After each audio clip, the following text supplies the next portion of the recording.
Well, of course, it is a lightweight boxing show. We are in London. All the build-up to Chris Eubank Jr. against Conor Benn. It's been a busy news day alongside, well, two Manchester legends now. Well, obviously, Ricky the Hitman Hatton, a proper Manchester legend, former three-weight world champion. Three-weight, two-weight. Two-weight. Three times. Three-weight. Three times. You cheeky git. I've lost all my weight. Three-weight. Three-weight man defending. Three-weight, two-weight, four times. Yeah. Four-time champion. That's it. As it is, anyway. There's a lot of breaking news going. There's no point in getting into that because we don't know what's going to happen with that. What we can get into, obviously, you got Chloe Watson, who's a really talented fighter, who is on the bill at the minute. Just looking at her as well, she's sharp, isn't she? She's sharp, she was a very decorated amateur. She won, multi-nation tournaments, boxed for England, national champion, and she fell out with the game a little bit. When I don't think she didn't get picked for the GB squad, and I think she was a little bit down about it. So she went and had about 12 months, 18 months off. But I think it's the best thing she's had because when she come back and join with me, I want to see that you've still got it, Chloe, first, and that's exactly what she has. And it's a great platform. We're really grateful, to the promoters for giving her this platform. But honestly, this is the platform she should be on. She's one hell of a talent. It's a pleasure to work with her. It really is. And she's everything we love about our fight. She's got, down to earth, got a great personality, dead bubbly, got a great fighting style. And a lot of people won't have heard of the name that much, but they are going to go into, and hopefully it starts on Saturday. Fingers crossed. Rick, so coming up, you've got busy times obviously for yourself, but there's fighters in the camp who are going to be busy. You're alongside with Lane. Brad Ray's out same night as you in Manchester. Brett McGuinness, he's on before that. He's on Dublin, November 20th, yeah. And we just had Ibrahim Nadeem, who took his side to 9-0 Saturday night in Oldham. Yeah. So I've got a nice stable of all undefeated.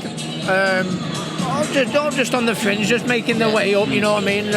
Brad Ray is probably the one that's more ahead of schedule, he's fighting Tyler Denny on the same show as same card venue as me on November 12th. So we've got a stable that's really bouncing at the minute. Everyone's improving, everyone's getting stronger, everyone's getting fitter, confidence is rising. And we've got a stable there that are going to be fighting for titles of sorts in the near future. I mentioned the legendary status at the top of this. You get back in the arena very soon then, November the 12th, yourself and Barrera. Obviously, originally for July. You've kept in shape though. You've kept in the gym, you kept focused. When you say that, we're shocking you boys. So, you have. God, I must have looked a right state with the way you're talking. No, but I mean, you must be fired up again. It's so close again now. I mean, when it's put back like that in July, was it hard for you to stay fit, stay focused? Very hard, because I was 3.5 stone. I lost 3.5 stone, and I was doing that all the way through my career, and I wasn't bothered all the way through my career because I always knew eventually I'd have a training camp to go into in about 6 or 7 weeks, and then I'd get it off again. But I'm 44 tomorrow now, and to be honest, I can't keep dragging someone out of retirement every time for an exhibition, every time I want to get some weight off, can I? You know what I mean? I've got things have slowed down for me. Ricky Hatton slowed down in more ways than one now, you know what I mean? I'm not out on the town like I used to be so often, I love spending quality time with my kids and my family now. I was devastated when it got postponed, but I know it's a lot of people thought when it got rescheduled or Ricky will go back to his knot, but no, I know the fans loved Ricky Hatton. Ricky Hatton's gone now. I've got rid of my big wardrobe, and I think it's for the sake of my health now, you know what I mean? And the whole attitude's changed. I don't feel the need to go to the pub every night. I don't feel to shoot down Manchester every night of a weekend. It's took me 44 years to get here, but I've gone a little bit older, a little bit wiser now. For other things in life a little bit more pertinently than I'm going partying all the time. And so this is like a lifestyle change for me. This is me now. Rick, regarding the training for the fight, you won't be able to do what you've done in your 20s. You just mentioned that there. I don't mean outside ring, I mean like in training camp. So for instance, you won't spar as much now as what you did then. What changes have you made in this training camp, or will you make? Well, to be honest with you, that for the last training camp, it was my first training camp in 10 years. Yeah. And it was a proper shock to the system for doing bar bag for the first time in 10 years. So bar bag's still in? And body belt, bar bag's still in, body belt still in. Started doing my weight trainings, and everything like that.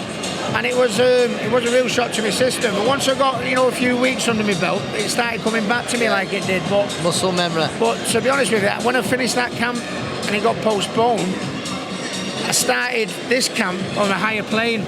You know what I mean? Started where I left my weights last time. 2 stone less in weight to lose. And the little niggles, even though I'm 44, the niggles are less. I feel better for it. There's a big difference between 1 training camp in 10 years and 2 training camps.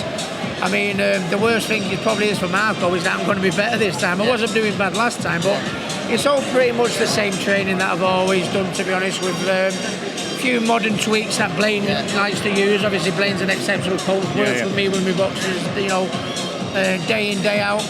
And it doesn't matter, how many... I got taught by the best in my, and I picked so much of fighters years gone by, but you've got to keep moving forward. Times changing boxing, and the new modern, with your diet, the new modern, diet methods and strength methods. I used to lift heavy weights, but now I'm doing like little stretches in between my weights so I can get more out of it. And boxing has moved on in so many ways, and doesn't matter how old you get or how successful you were, you never stop learning this game, learning new stuff. It's going to be interesting on the night. I know you're mates with Barrera. It's an exhibition, but if he lands one on you, you're not going to put your battery around it. He can have 2 back. No, I don't know. I mean, how serious do you think it'll be in there? It's an exhibition, it's got to be competitive. There's no point in doing it, but I mean, the right things are put in place. I always think that, I've always said that my best days are behind me, and I said that, and I still mean it when I fought Senchenko. But, these exhibitions, the bigger gloves, less rounds, smaller rounds, and as long as, there's the respect and an understanding between the person you're in with, which you obviously will be with Marco, because we've been mates for years, forever and a day, I don't see why it can't come. But there's one thing for certain. Me and Marco would probably rather die than people walk out of that arena yawning and saying, what a waste of time that was. That wasn't worth, anything like that.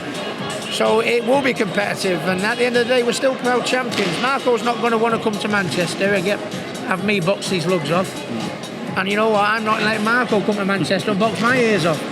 So that's where the competitive comes in. But listen, I wouldn't do it. The fans, what the fans thought of me and what the fans thought of my performance and my fight and the events and the shows I did always meant a lot. And my opinion's still not changed. Nobody will go away saying that this was a waste of time. People are going to love it. Rick, away from the boxing, Sunday just gone. I know you was there at the Etihad. Look at the hat. The hat's not leaving his head now, is it? How good was the Anthony goal, by the way?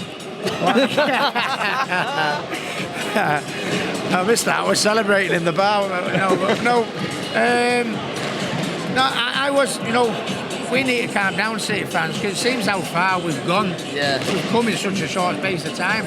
I wasn't happy with the 6-3, and that sounds pathetic. We come out the second half like we were just having a kickabout in the park, you know what I mean? And United got a little bit of pride back in. But the first goal they got was a belter. But I think it wasn't caused by team play, it was caused by the brilliance of one individual. So I think United, there's still a lot of work that United need to do. But I think City, they've had a good team for a number of years now. They've added to the squad with the likes of Haaland, Alvarez and people like that for the better. And I think this is the best team. In all the years, we've been good, haven't we, for a number of years now.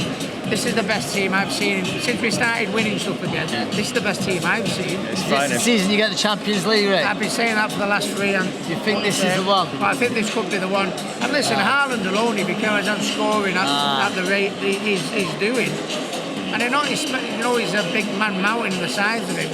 That's not the most impressive thing. It's his movement, his speed. He's running into space. Wait till he's fully grown as well.